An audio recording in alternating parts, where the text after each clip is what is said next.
What's up everybody, welcome back to my channel. Today we're going to talk about my thoughts as a professional player on the Air Jordan 39. So Michael Jordan's 39th signature sneaker. Pretty crazy to say that. I don't think anybody else has had this much success with his signature sneaker. Before we get into the review, if you're new to this channel, my name is Lucas. I'm a professional basketball player. I play in the first league in Austria. So make sure to hit that subscribe button. It would help me a lot. I'd really appreciate it. And you won't miss any further professional performance reviews. So make sure to subscribe. With that being said, let's get straight into it and start with performance. The price tag of the Jordan 39 is really steep. They come in at 200 euros or dollars, which is like the top tier price tag you can find on the market. It's the same price that we had for the Jordan 38. Sadly, they didn't decrease the price, at least they didn't increase it. And of course, we also had the Jordan 38 Low, which was one of my favorite performers over the summer, as you can probably tell by how beat they are. I don't remember the exact retail price. I got all of them from Kicks, so big shout out to them. There is an affiliate link for minus 10% to their website down in the description box below. So if you want to cop any shoes, I highly recommend you do it over there. Now back to the 39s, their performance, traction performance. Durability was a huge issue on the 38, especially on the highs. My pair ripped off on the outsole after 3 times of wearing them on an indoor court, which has never happened to me and is absolutely insane if you consider it, especially if you pay 200 euros for that. And it's gotten better on the 38 Low. They actually lasted the whole summer outdoors. If they look like that after a whole summer outdoors, it's perfectly fine. It's normal for basketball shoes. They're actually not meant for outdoors. It's also something to keep in mind. But if they wear off that quickly indoors, that's a really big issue. Now for the 39, it's gotten better. It's still not the most durable shoe, but at least it won't wear off after 3 uses, because I've worn them more often than that and the outsole still looks almost like new.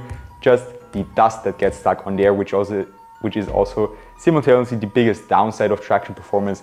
Dust pickup is really a big issue. They pick up insane amounts of dust even on clean courts. If you think the court is clean, or just your apartment, if you walk around with them, if you break them in at home, you walk around, you think you vacuumed like 2 days ago, it's actually pretty clean. They pick up every part of dust that's lying on the floor. So that's a big issue, because of course traction performance also suffers if there's dust stuck on the outsole. I'd say if it's a clean court and if you just wipe the shoes, they're a 10 out of 10 performer. They really stick to the court in any direction. Pattern works very well. We have a translucent outsole in this colorway with a classic herringbone pattern going into all directions, and some circular patterns here in the forefoot and in the heel. But as I said, dust pickup is an issue and affects the performance. I would say with dust stuck on the outsole, it's like a 7 out of 10 performer. I already spoke about durability. I wouldn't take them outdoors. There's way better options, and I have an entire list for best shoes for outdoors on my profile, so make sure to check it out. It'll be up here somewhere. Moving on to the next aspect of the shoe, probably the most anticipated part of the Jordan 39, the cushioning setup. We have a full-length Zoom X foam, and underneath you can see through the translucent outsole we have full-length Zoom Air bag. So just in theory, this setup should perform incredibly well, and my initial thoughts video, my first impressions were that it actually also does perform extremely well. Very comfortable, great stepping comfort, soft, and you should still, in theory, get the bounce of the Zoom X. Now, in practice, on court, it sadly was a little bit different. I had the feeling that I was sinking into the midsole, the cushioning was too mushy, too soft, so I honestly didn't like it as much as I thought I would for my first impressions video, but that's also why we do first impressions and performance reviews, just to see a difference and what changes if you wear them on court in comparison to if you just wear them inside your flat. Now, the traction performance I got pretty much on point, but as I said, the cushioning performance I really had to take a step back and think about if I would enjoy playing in this shoe. I think if you're a bigger player, they're very nice for your cushioning setup. There's just going to be an issue we're going to talk about a little bit later in this video. But if you're a smaller guy or not as heavy and you want an explosive setup, still low to the ground, good court feel, then this shoe is probably not going to be the best for you, which is sad because I really like the design. I like the looks of the shoe. I also particularly like this white colorway, almost all white, very clean on foot. But I don't really like the cushioning setup. So it's not really for me. As I said, if you're a heavier player, if you need more impact protection, it's probably going to be very nice.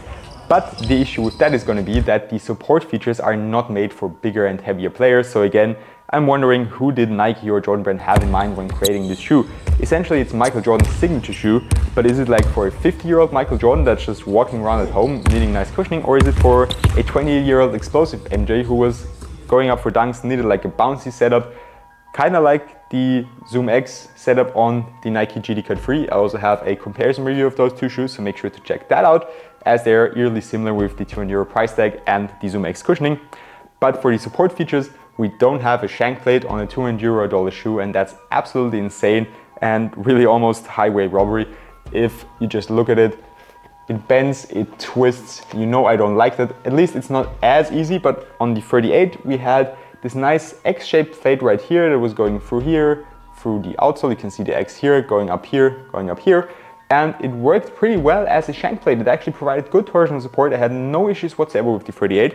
And here on the 39, when I did my traction test, I could notice that when I was stopping, sometimes I would wiggle out like this. And of course, if you have ankle issues, if you're a chronic ankle sprainer, that's going to be very, very bad for you.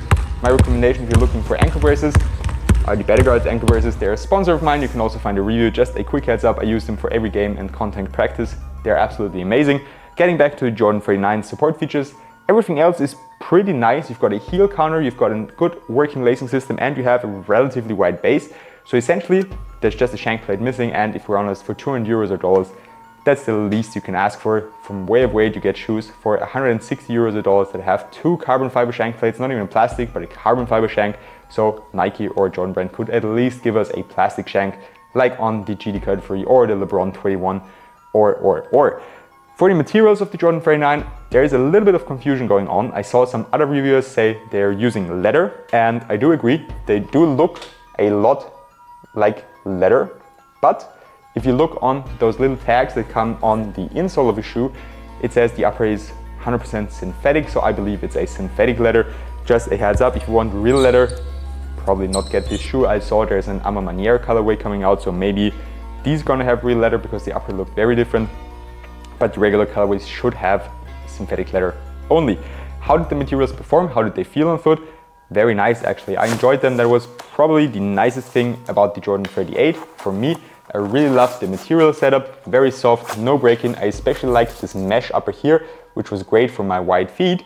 And sadly, they didn't keep it here, and there's also this little outrigger here, which presses into my wide midfoot. So the fit is not as good for wide feet as the 38 low, but the materials themselves are very nice, comfortable, not as breathable, but you don't need any break-in. They're good to go right off the box. And a little detail they added is an elastic tongue, which makes it very easy to slip the shoe onto your foot.